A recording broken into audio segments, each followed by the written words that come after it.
துளசி மணி மாலையணிந்து சபரிமலை சென்றிடுவோம். துளசி மணி மாலையணிந்து சபரிமலை சென்றிடுவோம்.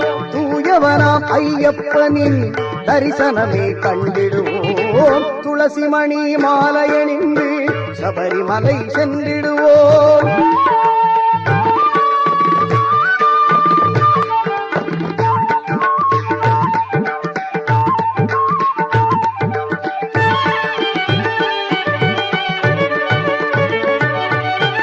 பனிமலையின் உச்சியிலே 18ஆம் படிதனிலே, பனிமலையின் உச்சியிலே 18ஆம் படிதனிலே பரிவுடனே அமர்ந்திருக்கும் சாஸ்தாவி சரணமென்று துளசி மணி மாலையணிந்து சபரிமலை சென்றிடுவோம்.